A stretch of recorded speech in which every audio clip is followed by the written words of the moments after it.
Big ബോസിൻ്റെ അങ്ങനെ ഒരു ശനിയാഴ്ചയും കൂടി ഇന്നലെ കഴിഞ്ഞു പോയി.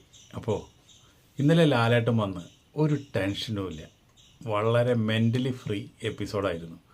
വളരെ രസകരമായിട്ട് ഇന്നലെ എപ്പിസോഡ് നമ്മൾക്ക് കഴിഞ്ഞു പോയത്. എന്താ തമാശ, ചെറിച്ച് മണ്ണ് കപ്പി ഇന്നലെ. നമ്മുടെ മോഹൻലാൽ മാത്രം വിചാരിച്ചുകൊണ്ട് തമാശ ഉണ്ടാവില്ല, നമ്മുടെ മത്സരാർത്ഥികളും കൂടി വിചാരിക്കണം തമാശ ഉണ്ടാവണമെങ്കിൽ.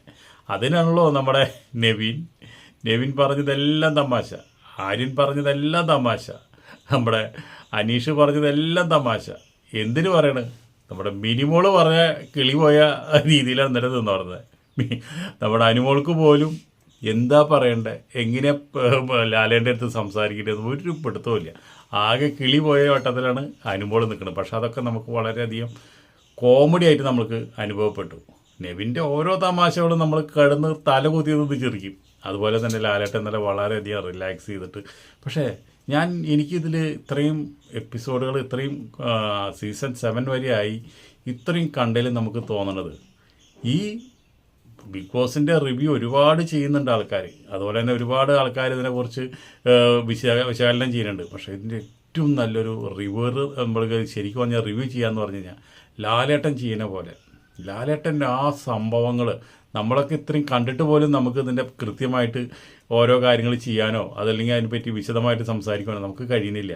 ലാലേട്ടൻ എത്ര മുടിയുടെ നാര് കീറി പറിച്ച് മൂപ്പരത് 7 നാരാക്കിയിട്ട് മൂപ്പരതിനെ പറ്റിയിട്ട് ചോദിക്കുന്നത്. കാണാത്ത ഒരാൾക്ക് എങ്ങനെ ഇത്രയും വിശകലനമായിട്ട് ഇത്രയും വിശദമായിട്ട് ഇങ്ങനെ ഓരോ കാര്യങ്ങളും ചോദിക്കാനും, അതുപോലെ തന്നെ ഇതേപ്പറ്റി കണ്ടമാനം മത്സരാർത്ഥികൾ ഇത്രയും ബുദ്ധിയുള്ള ആൾക്കാർ തന്നെ അവരെടുത്ത് അവരെ മുട്ടുകുത്തുന്ന രീതിയിൽ ലാലേട്ടൻ്റെ ഡയലോഗ് വരുമ്പോൾ ശരിക്കും അങ്ങോട്ട് കുറുക്കി കൊള്ളണ പോലെയാണ് മൂപ്പരുടെ ഓരോ ഈ പ്രസൻറ്റേഷനും ഓരോ കാര്യങ്ങളും നമുക്ക് തോന്നുന്നത്.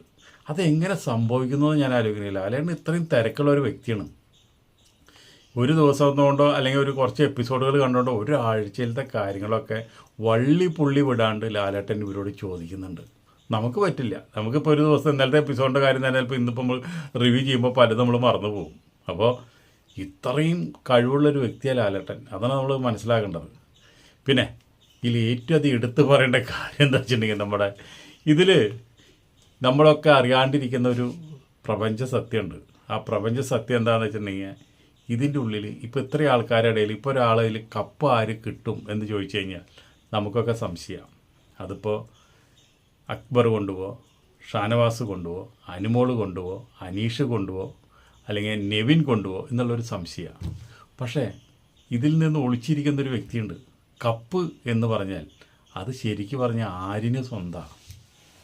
ആര്യൻ എന്ന് അന്ന് മുതൽ ഇന്നലെ വരെ അവൻ്റെ ഗെയിം കളി എന്ന് പറഞ്ഞു കഴിഞ്ഞാൽ വളരെ മനോഹരമാണ്. അവൻ എവിടെ നിന്ന് ഇതൊക്കെ ഉണ്ടാക്കിയെടുക്കണ, പാവയായാലും പന്തായാലും വേറെ എന്തെങ്കിലും ടാസ്ക് ആയാലും എങ്ങനെ അതൊക്കെ ഉണ്ടാക്കിയെടുക്കണം നമുക്ക് ഒരു പിടുത്തമില്ല. അത്രയും മനോഹരമായിട്ടാണ് അവൻ്റെ ഗെയിം കളി. അതുപോലെ തന്നെ അവൻ സംസാരിക്കാൻ, അവിടെയുള്ളതിൽ വെച്ചിട്ട് ഏറ്റവും മിടുക്കനായിട്ടുള്ള ആൾ ആര്യനെ സംസാരിക്കാനായിട്ട്. ഏതൊരാളെയും അവൻ സംസാരിച്ച് അവൻ ശരിക്കും പറഞ്ഞാൽ മുട്ടുകുത്തിക്കും. അതേപോലെ തന്നെ അവൻ കോമഡി ചെയ്യും. അതാണ് ഒരു സകലകല വല്ലവനാണ് ആര്യൻ. ഇപ്പോൾ ആര്യനെ പറ്റി കുറ്റം പറയാനായിട്ട് അവിടെ ആർക്കും ഒന്നുമില്ല. ആര്യൻ ഒരിക്കലും ഒരാളെ അനാവശ്യമായിട്ട് കുറ്റപ്പെടുത്തുമില്ല. അന്ന് അവൻ എന്തെങ്കിലും അവനെ ഉപദ്രവിച്ചാൽ മാത്രമാണ് അവൻ പറയാറുള്ളൂ, അതിനെ അവൻ പറഞ്ഞിട്ടുള്ളൂ. അപ്പോൾ ആര്യൻ എന്ന് പറഞ്ഞില്ല, ഒരാളെ അസഭ്യ വാക്കുകൾ പറയില്ല, സ്ത്രീകളെ ഒരു കാരണവശാലും ഒരു അനാവശ്യ വാക്കുകൾ പറയില്ല, അനാവശ്യമായിട്ട് അവിടെ വഴക്കിന് പോവില്ല, ഗെയിമിൽ മാത്രം ശ്രദ്ധിച്ച് നിൽക്കുന്നൊരു വ്യക്തിയാണ്. പിന്നെ ആര്യനൊരു നെഗറ്റീവ് ഉണ്ടായി എന്ന് പറഞ്ഞു കഴിഞ്ഞാൽ അത് നമ്മുടെ ഗിസേലായിട്ടുണ്ടായി. ആ ഒരു കോംബോ വർക്ക് ചെയ്തപ്പോൾ അത് അനുമോൾ ശരിക്കും പറഞ്ഞാൽ ഉണ്ടാക്കി പറഞ്ഞതാണ്. ആ കാണാത്ത കാര്യം ഇപ്പോൾ ഊഹിച്ചു കൂട്ടി പറഞ്ഞൊരു സംഭവം അത് നമുക്ക് എല്ലാവർക്കും അറിയാം. ആര്യന് ശരിക്കും പറഞ്ഞാൽ ഗിസേലിനോട് ഭയങ്കര ഒരു ഫ്രണ്ട്ഷിപ്പ്. അവർ രണ്ടുപേരും ഉത്തരേന്ത്യക്കാരാണ്. അപ്പോൾ ആ ഉത്തരേന്ത്യക്കാരൻ അവർക്ക് രണ്ടുപേരും ഭയങ്കര ഒരു കോംബോയായി.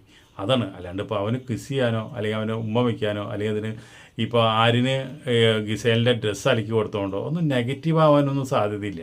അത് അവർ തമ്മിലുള്ള ഫ്രണ്ട്ഷിപ്പാണ്. ആണും പെണ്ണും തമ്മിൽ എന്താ ഫ്രണ്ട്ഷിപ്പ് വെച്ചൂടെ, നല്ല ഫ്രണ്ട്ഷിപ്പ് വെച്ചൂടെ, ഒരു വൃത്തികേടും ഇല്ലാണ്ട് ഫ്രണ്ട്ഷിപ്പ് വയ്ക്കാമല്ലോ. ശരിക്കും ആണുങ്ങൾ ഫ്രണ്ട്ഷിപ്പ് വയ്ക്കുന്നതിനേക്കാളും കൂടുതൽ ലൈഫ് കിട്ടുക പെണ്ണുങ്ങളും ആണുങ്ങളായിട്ട് ഫ്രണ്ട്ഷിപ്പ് വയ്ക്കുക. അത് ആ പ്രേമത്തിലേക്ക് കടന്നാൽ അത് അപ്പം പൊട്ടിപ്പൊളിഞ്ഞ് പോകും. പ്രേമത്തിലേക്ക് വയ്ക്കാണ്ട് അവരൊരു ഫ്രണ്ട്ഷിപ്പ് വെച്ച് കഴിഞ്ഞാൽ അത് എന്നും നിലനിൽക്കും. അങ്ങനത്തെ ഒരു ഫ്രണ്ട്ഷിപ്പാണ് അവരെ. അതിനെ വെറുതെ വ്യാഖ്യാനിച്ച് അതിനെ വികൃതമാക്കി നശിപ്പിച്ച് കോഞ്ഞാട്ടി അയക്കുന്നത് ഈ അനിമോളാണ്. അനിമോൾക്ക് എല്ലാ അങ്ങനെയുള്ള ആൾക്കാരൊക്കെ ഒന്നിച്ച് കൂടുന്നതും അവർ സംസാരിക്കുന്നതൊക്കെ കണ്ടു കഴിഞ്ഞാൽ കുശുമ്പ, അസൂയും കുശുമ്പുള്ളവർക്ക് ഇപ്പോൾ നമുക്ക് എന്ത് പറയാൻ പറ്റും? അതിനൊന്നും ഒരു മരുന്നില്ല. കഷണ്ടിക്ക് അസൂയിക്കും മരുന്നില്ല എന്ന് പറഞ്ഞ പോലെ അതിന് മരുന്നില്ല. അത് പോട്ടെ. അപ്പോൾ ആര്യൻ എന്ന് പറഞ്ഞൊരു വ്യക്തിക്കാണ് കപ്പ് കിട്ടുക എന്നുള്ളത് എൻ്റെ മനസ്സിൽ തോന്നുന്നത്. ഞാൻ അന്ന് മുതൽ ആര്യൻ്റെ കളി കണ്ടുകൊണ്ടിരിക്കുക. നല്ലൊരു ചെറുപ്പക്കാരനാണ് അദ്ദേഹം. എന്ന് വെച്ചിട്ടുണ്ടെങ്കിൽ ഒരു വൃത്തികേടും ഇല്ല. അതുപോലെ തന്നെ നന്നായി ഗെയിം മാത്രമാണ് അവരുടെ മനസ്സിലുള്ളൂ. അതിന് ഏറ്റവും വലിയ ഉദാഹരണമാണ് ഇന്നലെ ഒരാളെ പുറത്താക്കാനായിട്ട് നമ്മുടെ ആര്യനോട് വന്നിട്ട് നമ്മുടെ അക്ബറൊക്കെ സംസാരിക്കുന്നുണ്ട്. ആരും ഒറ്റ കാര്യം ചോദിക്കുന്നു, ആദ്യം പുറത്താക്കാനായിട്ട് എനിക്ക് ആ കുട്ടിയായിട്ട് ഒരു പ്രശ്നമില്ല, ഒരു റീസൺ ഇല്ല എനിക്ക് പറയാനായിട്ട്. ഞാൻ എന്ത് റീസൺ കൊണ്ട് പറയും? എൻ്റെ മനസാക്ഷിക്ക് കുത്തുള്ള ഒരു കാര്യം ഞാൻ പറയില്ല. അപ്പോൾ അതുകൊണ്ട് ഞാൻ എന്ത് റീസൺ പറയും എന്നൊരു ചോദിക്കുന്നത്. ആ റീസൺ പറയണതിൽ എനിക്ക് എന്തായാലും മനസാക്ഷി കുത്തുണ്ട്, അതെനിക്കൊരു വിഷമമുണ്ട്. പക്ഷെ നിങ്ങൾ പറഞ്ഞ ഒരു ഗെയിമിൽ ഇപ്പോൾ എന്നോട് വന്ന് പറയുമ്പോൾ ഞാനതിൽ ഏറ്റെടുത്തില്ലെങ്കിൽ ഈ ഗെയിം പൊളിഞ്ഞു പോകും എന്ന് വിചാരിച്ച് മാത്രം ഞാനിത് ഏറ്റെടുക്കുമെന്ന് പറഞ്ഞു. അപ്പോൾ അത്രയും സത്യസന്ധനാണ് അവൻ. അതുകൊണ്ടാണ് പറയണത്. അങ്ങനെ ഇന്നലത്തെ കാര്യങ്ങളിൽ നമ്മളെ ബസ്സിലെ കാര്യങ്ങളൊക്കെ അനിമോളോട് ചോദിക്കുന്നുണ്ട്. അതൊക്കെ എത്ര രസകരമായിട്ടാണ്. ലാലേട്ടൻ്റെ നല്ല മുഖത്ത് നല്ല സന്തോഷമുണ്ട് അത് ചോദിക്കുകയാണിപ്പോൾ. നല്ല രസകരമായിട്ടുള്ള ചോദ്യങ്ങളാണ് അതൊക്കെ. ബസ്സിൻ്റെ കാര്യങ്ങൾ അറിയാനും ബസ്സിൽ ജാക്കി വെച്ച കാര്യങ്ങളൊക്കെ ലാലേട്ടൻ നല്ല രസം കേൾക്കാനായിട്ട്. അങ്ങനെയുള്ള കാര്യങ്ങൾ മൂപ്പർക്ക് വളരെ എൻജോയ്മെൻറ്റാണ്. മൂപ്പർ ഇത് കഴിഞ്ഞ് ഷൂട്ടിങ് കഴിഞ്ഞ് പോയിട്ടും ലൊക്കേഷനിലും ഇതൊക്കെ പറഞ്ഞ് ചിരിക്കാറുണ്ടെന്ന് പറയാൻ കാരണം ഇവർ പറഞ്ഞുള്ള കാര്യങ്ങളും ഇവിടെയുള്ള കോമഡികളൊക്കെ അവരവിടെ ഇരുന്ന് ചിരിക്കാറുണ്ട് സംസാരിച്ച്. ഓരോ ദിവസം അവർ ബ്രേക്ക് സമയത്തൊക്കെ ഒരു ഇതിൽ ഈ ബിഗ് ബോസ് വളരെ ചർച്ചയാവുന്നുണ്ട്. അതുകൊണ്ടാണ് ലാലേട്ടൻ ഇത്രയും രസകരമായിട്ട് ഇതിൽ വരുന്നതും ഓരോ കാര്യങ്ങൾ ചോദിച്ച് ഓരോ കാര്യങ്ങൾ പറയണതും. മൂപ്പർക്ക് അതൊരു എൻജോയ്മെൻറ്റാണ്. പൈസയേക്കാളും കൂടുതൽ എൻജോയ്മെൻറ്റാണ്. പിന്നെ ഫ്രണ്ട്ഷിപ്പും മൂപ്പർക്ക് വളരെയധികം വളരെ നിർണായകമാണ്. അപ്പോൾ ഇന്നലെ തന്നെ ആ ബസ്സിലെ കാര്യങ്ങളൊക്കെ ചോദിച്ചു. അതുപോലെ തന്നെ ആര്യൻ ആ കയറ് പിടിച്ച് നടന്ന കാര്യം ചോദിച്ചു. അപ്പോഴാണ് നമ്മുടെ അനിമോളുടെ കിളി പോയത്. അനിമോൾ എന്താണെന്ന് ഉദ്ദേശിച്ചതെന്ന് വെച്ചിട്ടുണ്ടെങ്കിൽ ആര്യൻ ഇത് കിട്ടാനല്ല, ക്യാപ്റ്റൻസി കിട്ടാനല്ല, മൂപ്പർക്ക് നോമിനേഷനിൽ ഫ്രീ ആവണം. അതിന് വേണ്ടിയിട്ടാണ് കഷ്ടപ്പെട്ടത്. ആരും ഒരിക്കലും നോമിനേഷനിൽ വന്നു കഴിഞ്ഞാൽ ഒരാൾ പോലും ആര്യന് വോട്ട് ചെയ്യാണ്ട് ആരും പുറത്തു പോവില്ല. അത് ആദ്യം അനിമോൾ മനസ്സിലാക്കാണ്ടാണ്. എത്ര നോമിനേഷനിലിട്ടാലും പുറത്തു പോകാത്തൊരു വ്യക്തിയാണ് ആര്യൻ അത്രയധികം ആൾക്കാർക്ക് ഇഷ്ടമാണ്. അതുകൊണ്ടാണത്. ഞാൻ നേരത്തെ പറഞ്ഞ കാര്യങ്ങളൊക്കെ അതിൽ കൂട്ടാം. അപ്പോൾ അങ്ങനെ നിൽക്കുന്ന നേരത്താണ് അനിമോളുടെ കിളി പോണത്. അത് എന്താ കിളി പോയതൊന്നല്ല, ഇവള് ഭയങ്കര സൂത്രശാലിയാണ്. ഇവള് ഡബിൾ ഗെയിമാണ് കളിക്കുന്നത്. മോഹൻലാൽ കണ്ട് പോട്ടെ, അപ്പോൾ ഉള്ള തനി കോണ അവൾ കാണിക്കും. മോഹൻലാൽ നിൽക്കുമ്പോൾ ഒരു പൊട്ടിയ പോലെ അഭിനയിക്കുന്നത് ഇവൾക്ക് എല്ലാം അറിയാം. ഇവൾ പറയണത് എന്താണെന്ന് അറിയാം, മോഹൻലാലിൻ്റെ അടുത്ത് എങ്ങനെ നിൽക്കണമെന്ന് അറിയാം. കുഴഞ്ഞ് അവൾ വളരെ ഒന്നും അറിയാത്ത രീതിയിൽ അവളൊരു അഭിനയം കണ്ട. ശരിക്ക് അവാർഡ് കിട്ടിയ നടിയാണല്ലോ. ശരിക്കുള്ള അഭിനയം ലാലേട്ടൻ വരുമ്പോൾ അവൾ എടുക്കുന്നത്. എന്താ കൊച്ചു പാവം, ഒരു ഇള്ള കുട്ടി, ഒരു ലാലേട്ടൻ്റെ മുമ്പിൽ നിന്ന് കളിക്കാനുള്ള ഒരു ഇള്ള കുട്ടി. അപ്പോൾ അത് നിങ്ങൾ മനസ്സിലാക്കിയോ? അവൾക്കൊന്നും അറിയാണ്ടൊന്നുമല്ല, അവൾ പൊട്ടിപ്പെണ്ണും അല്ല, അവളെ കിളി പറന്നു പോയിട്ടുമില്ല. ഇതൊക്കെ അവളുടെ അഭിനയം. പിന്നെ അതുപോലെ തന്നെ അഭിനയിക്കുന്ന അവർ പരസ്പരം അവിടെയുള്ള ആൾക്കാർക്ക് ഓരോരുത്തരെല്ലാം കൃത്യമായിട്ട് അറിയാം. അതുകൊണ്ടുള്ള ഓരോരുത്തരെ പറഞ്ഞ് കൃത്യമായിട്ട് കാരണങ്ങൾ പറഞ്ഞിട്ട് ഓരോരുത്തരെ ഈ തൊപ്പിയിലും കൊണ്ടുപോയി പോസ്റ്റർ ഒട്ടിച്ചത്. അതൊക്കെ വളരെ രസകരമായിട്ടുണ്ട്. അതൊക്കെ അത് കഴിഞ്ഞിട്ട് എന്താ വെച്ചാൽ നമുക്ക് ഇനി എടുത്ത് പറയേണ്ട ഒരാളാരാന്ന് വെച്ചിട്ടുണ്ടെങ്കിൽ നമ്മുടെ അനീഷാണ്. അനീഷ് ശരിക്കും പറഞ്ഞു കഴിഞ്ഞാൽ ഒരു തോൽവിയാട്ടാണ് ഈ സീസണിലെ ഏറ്റവും വലിയ തോൽവി. അവൻ പറയണ കാര്യങ്ങൾ എന്താണെന്ന് അറിയില്ല. അവൻ പറയണ കാര്യങ്ങൾ തെറ്റായാലും അവൻ ഉറച്ചു നിൽക്കുക. അവനാരാ? ഭാഷാ പണ്ഡിതൻ കുഞ്ചത്ത് തമ്പിയാരാ, കുഞ്ചത്ത് എഴുത്തച്ഛനാ. ഇപ്പം ഭാഷ പഠിപ്പിക്കാനായിട്ട് ഇവനൊക്കെ ഒരു പുസ്തകം എഴുതിയെന്ന് ലാലേട്ടനോട് വലിയ വിളിച്ച് പറയുന്നുണ്ട്. ഇവൻ്റെ പുസ്തകത്തിൻ്റെ എഴുത്ത് കണ്ടു കഴിഞ്ഞിട്ടുണ്ടെങ്കിലേ ഇവനൊക്കെ ഒരു എഴുത്തുകാരനാണോ? ഇവനൊക്കെ ഒരു ഭാഷാ സ്നേഹിയാണോ? ഇവനാണോ ഇവിടുത്തെ ഭാഷ അടുത്ത തലമുറയ്ക്ക് പകർന്നു കൊടുക്കുന്ന ആൾ? നാണക്കേട്. അവൻ കുറേ നാൾ ഗുഡ് മോർണിംഗ് പറയും, കുറേ നാൾ കഴിഞ്ഞപ്പോൾ അവൻ സുപ്രഭാതം പറയും. അപ്പോൾ ആരും പറയാത്തത് അവന് പറയണം. എന്നിട്ട് പിന്നെ അതിനെപ്പറ്റി വിളിച്ച് പറയണം. അക്ബർ പറഞ്ഞത് കറക്റ്റാണ്, ഒരു വ്യത്യാസമില്ല. ഇതിൻ്റെ ഉള്ളിൽ ഒരു സ്റ്റാൻഡില്ലാത്തതും കൂട്ടുകൂടാൻ പറ്റാത്തതും വൃത്തികെട്ടവനും ഉണ്ടെന്ന് വെച്ചിട്ടുണ്ടെങ്കിൽ അത് ശരിക്കും പറഞ്ഞാൽ അനുമോളയിലും പൊട്ടയവൻ. ഞാനതങ്ങനെ പറയും. നമുക്കത്ര പിന്നെ അത്ര വലിയ ഇവൻ്റെ ഗെയിമൊന്നും അത്ര നല്ല രീതിയായിട്ട് എനിക്ക് തോന്നുന്നില്ലേ. ഇപ്പോൾ അവൻ്റെ സകല ഗെയിമുകളും ഇന്നലത്തോടും ഈ ആഴ്ചയിലാണ്ട് പൊളിച്ച് കയ്യിൽ കൊടുത്തില്ലേ. ഇവൻ്റെ സകല സ്ട്രാറ്റജിയും പൊളിഞ്ഞ് വീണില്ലേ. ഇവനൊരു ഉഡായിപ്പാണെന്നുള്ളത് പ്രേക്ഷകർക്ക് മനസ്സിലായി. ഇവൻ തനി തോൽവിന് മണ്ടനാണ്. അത് നമ്മൾ പറയുന്നത്. ഇവൻ മലയാളത്തെ പ്രൊമോട്ട് ചെയ്യുന്ന തുഞ്ചത്തെ എഴുത്തച്ഛനാണ് ഇവനാണല്ലോ നമ്മുടെ പ്രൊമോട്ട് ചെയ്യേണ്ട ആൾ. ഇവിടെ വേറെ എഴുത്തുകാരും സാഹിത്യകാരൊന്നുമില്ല. ഇവർ കൂതറ പുസ്തകം എഴുതിയോണ്ട് ആർക്കും പുസ്തകം എഴുതാം. ഒരു പരിചയം വേണ്ട, ഒന്നും വേണ്ട. നമ്മൾ വെറുതെ കഥ ഇങ്ങോട്ട് പറഞ്ഞു കൊടുത്താൽ മതി. അത് അതേപോലെ കഥ എഴുതി നമുക്ക് പുസ്തകമാക്കി അടിച്ചുകൊണ്ട് കിട്ടും. കാശുണ്ടായാൽ മതി. അപ്പോൾ അതിന് വലിയൊരു സംഭവമായിട്ട് ഇവനങ്ങനെ കാണിച്ച് നിൽക്കണുണ്ട് കഴിഞ്ഞില്ലേ. ഇവൻ 2-4 കൊല്ലം ബിഗ് ബോസും പഠിച്ചിട്ട് ടെസ്റ്റ് എഴുതിയിട്ട് വന്ന് നിന്നിട്ട് അലമ്പുണ്ടാക്കാൻ നിൽക്കുക. വായ തോന്നുന്നു കഴിഞ്ഞാൽ നുണയെ പറയുള്ളൂ. ആരെങ്കിലും കൈ കിട്ടി കഴിഞ്ഞാൽ കടിക്കുകയും ചെയ്യും, ഉപദ്രവിക്കുകയും ചെയ്യും. ഒരാൾ കടിച്ചു കഴിഞ്ഞാൽ എത്ര വിഷമാണെന്ന് അറിയാം. അപ്പോൾ അത്രയൊന്നും അറിയാണ്ടാണ് എല്ലാവരും കടിക്കുക. ആ ഷാനവാസിനെ കടിച്ചിട്ട് ആ ഷാനവാസ് കൈ എത്ര ദിവസം കെട്ടി നടന്നു. അതുപോലെ തന്നെ അക്വേറിയം പിടിച്ച് കടിച്ചു. അവന് കടി എന്ന് പറഞ്ഞു കഴിഞ്ഞാൽ പട്ടീരെ പോലെ അവന് കടി, അവന് ഭയങ്കര ഒരു ഹര. ഇവനൊന്നും പറ്റിയില്ലെങ്കിൽ കടിക്കുക. അപ്പോൾ അതുകൊണ്ട് ഇനിയുള്ള മത്സരാർത്ഥികൾ ഈ കൂതാരെ കൂടെ പല ഗെയിം കളിക്കാൻ സൂക്ഷിച്ചു എന്നുള്ളൂ. ഇവൻ കട്ടിയോടത്തൊക്കെ പട്ടി കടിക്കാൻ പോലെ കടിക്കും. അങ്ങനത്തെ സ്വഭാവം അവന്. അപ്പോൾ എന്നിട്ട് പറയും ഞാനൊന്നും അറിഞ്ഞില്ലേ രാമനാരായണ എന്ന് പറയും. അപ്പോൾ ഇതൊന്നല്ല നമ്മൾ പറയാൻ വന്നത് എന്താ വെച്ചിട്ടുണ്ടെങ്കിൽ ലാലേട്ടൻ, നമ്മുടെ ലാലേട്ടൻ ഒരു മണിമുത്താണ്. എന്ന് വെച്ചിട്ടുണ്ടെങ്കിൽ ബിഗ് ബോസിന് ഒരു ഗംഭീര ഒരു ടാലൻ്റാണ് അദ്ദേഹം സംസാരിക്കുന്ന പോലെ. അദ്ദേഹം സംസാരിക്കുമ്പോൾ ആ മത്സരാർത്ഥികൾക്ക് ഉണ്ടാകുന്നൊരു ഊർജ്ജം, അവർക്ക് വീണ്ടും വീണ്ടും അവരുടേതായുള്ള രീതിയിൽ അവർക്ക് പെർഫോം ചെയ്ത് അവരാണ്ട് കയറുക.